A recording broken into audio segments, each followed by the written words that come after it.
que en el día de hoy, 25 de octubre, llega a sus 80 años, su aniversario número 80. Felicitar a Samuel Pereira, que es su administrador general, y con él, bueno, pues tendemos las felicitaciones a todos los empleados del Banco de Reserva en el día de hoy, principalmente a Wilson Rodríguez, que es el director de comunicación, y a Luis Viñoso, que es el asistente de Samuel Pereira, y que han hecho un trabajo excepcional. Hay que decir que el Banco de Reservas en sus 80 años, pero sobre todo en los últimos años, es un banco sólido, es un banco que se maneja no como una entidad del Estado, sino como una entidad privada, donde ahí los clientes tienen fe, tienen la confianza de hacer sus diferentes, eh, tanto sus negocios como también guardar su dinero ahí en el banco de reserva ante la confianza que da de que tener un banco que, aunque es del Estado, vuelvo y repito, se maneja de manera sólida. Así que nuestras felicitaciones. En el día de hoy Mira, publica en todos los medios una portada, así se le llama, portada falsa, ujú. en todos los medios, resaltando todos los valores y las cosas que se han hecho en el Banco de Reservas en sus 80 años de historia de voluntad dominicana. Así que nuestras Mira, felicitaciones a Samuel Ferreira y con él a toda la familia del Banco de a Reservas. propósito de esta palabra suya para el Banco de Reserva, debo decir lo siguiente. Me alegra que el licenciado Pereira y su equipo estén resaltando las virtudes históricas del banco, Sí, porque es un patrimonio público interesante. Incluso almorcé con ellos en días pasados, los directores de diario almorzamos con ellos, y después del almuerzo nos hicieron cruzar al frente, a su área cultural. Y ojalá, creo que sí que lo están haciendo, pero ojalá que lo hagan con la mayor intensidad posible, de que muchas personas, sobre todo estudiantes, visiten la historia de esos 80 años, que está hecha de manera didáctica, pero muy fluida, muy sí, fácil. Es un actor que relata un poco y tú recorres el edificio conociendo las diferentes etapas del banco, los diferentes momentos, incluso los equipos, los pesos, las papeletas, los presidentes que han tenido los bancos, la forma sí, en que la han hecho.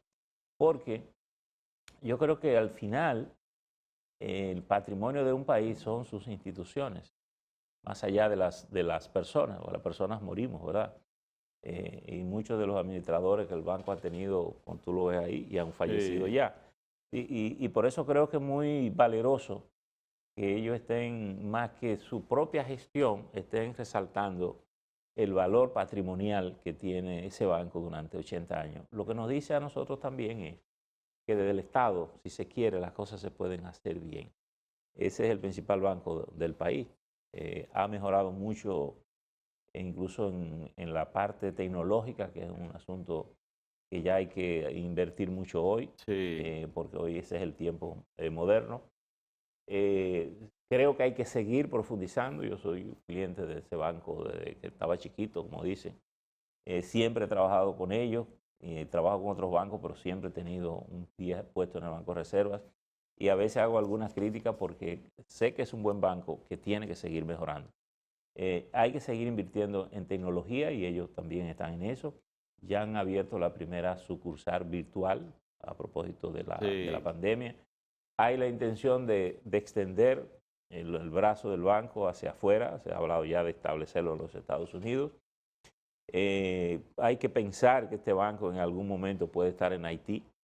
Esa es una claro. economía importante. Porque hay una gran remesa que va de Exacto. aquí Entonces, hacia Haití. me uno a tus palabras porque creo que vale la pena resaltar, porque estas son de las cosas positivas que tienen. Y una de las cosas Y positivas del banco también, que nació en el 1941, es que a pesar de que es una entidad del Estado, se ha manejado precisamente con una condición privada, pero también apoyando el deporte y apoyando la cultura dominicana. O ¿cómo sea te lo que, digo? Yo siempre digo las cosas, al Banco de Reserva siempre tiene como un tufito oficial. sí, un tufito oficial.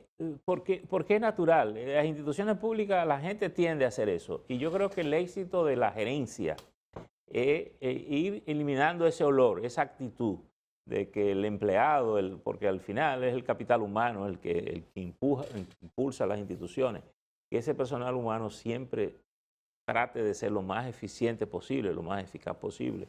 El propio Estado, que se ha apoyado en muchas ocasiones digamos, la fortaleza de su propio banco, tiene siempre que cuidar de ser el menos usuario o de Sí. ser cada vez menos usuario del banco, porque eso quiere decir que tiene su presupuesto bien acotejado. Y yo creo que a propósito de esto que estamos hablando, vale la pena hacer algunos comentarios. Miren, el Banco Central publica hoy lo que fue título principal casi de todos los periódicos el sábado pasado, que es que entre enero y septiembre se reporta que la economía creció 7.7%. Yo diría, y volvemos a insistir, para que no entremos en las conceptualizaciones, la recuperación económica.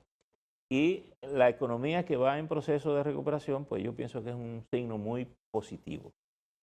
Sin embargo, miren ustedes lo siguiente. Ahora en la discusión que se tiene con la reforma, a pesar de que el gobierno ha negado, digamos, la paternidad del documento que circuló, pero evidentemente ese documento es del gobierno.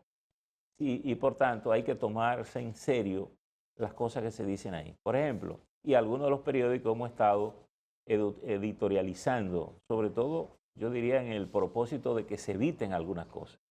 Por ejemplo, la idea de vender y que las acciones de Jaina, que son las presas, las 35 presas que tiene el país, yo creo que sería algo que políticamente, históricamente le pudiera estar agenciando al presidente un daño irreversible. Segundo, hoy escribe, y ese fue el editorial del Nuevo Diario del sábado, advirtiendo sobre el tema del agua. Y hoy veo que el periódico Listín Diario está editorializando sobre otro tema que no lo hemos querido asumir siempre con la sinceridad que es el tabaco. Este país, su origen es el tabaco. El tabaco fue primero que la República Dominicana, por tanto, pero advertía sobre la reforma fiscal y el proceso de recuperación económica. Y advertía primero sobre la idea que está circulando de las ventas de las acciones de las presas del país que están asociadas a la empresa hidroeléctrica República Dominicana. Creo que eso sería una estocada imborrable en la historia del país.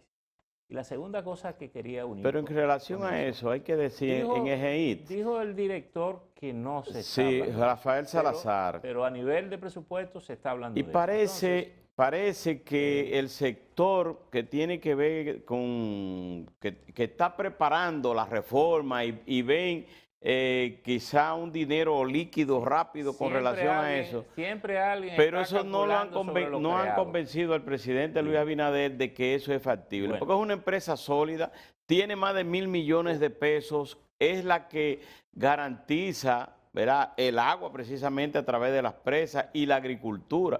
Entonces, usted no puede disponer de una empresa como esta, que es sólida, para entonces entregársela al sector privado. Ojalá que no lo hayan convencido. Ojalá que no. Pero cuando uno gobierna, por lo menos hay 5 cosas que uno tiene siempre que saber que no hace. Después lo que uno no sepa, uno puede buscar los consultores. Y fíjense, el otro aspecto, y hoy lo trata, decía que hoy lo trata el Listín en su editorial, es el tema del tabaco. El tabaco está unido intrínsecamente a la historia del país.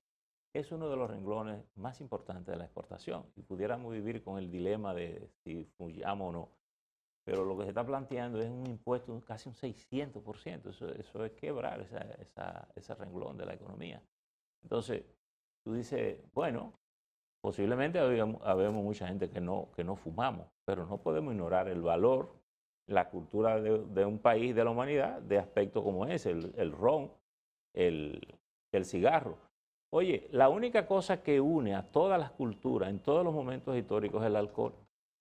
Todas las sociedades, todas las culturas tienen alcohol, como tú le llames, whisky, vino, ron, maví, fermentado, lo que tú quieras. Y tiene los puros. Pero son procesos que tú tienes que darte cuenta que son parte de tu economía. Por tanto, yo creo que quiero hacer esa advertencia porque esta es una reforma sumamente delicada y que el gobierno tiene que tener muy claro con lo que hace. Mire, antes de irnos a la pausa, quería comentar este artículo que sale hoy en el Caribe. Se llama Mi dolor en el silencio y se trata de Miguel Mejía, el que es ministro sin cartera. Y es una figura. Miguel ha sido intervenido en Estados Unidos. Fue intervenido el 20 de septiembre y está en proceso de recuperación de un adenocarcinoma en el estómago.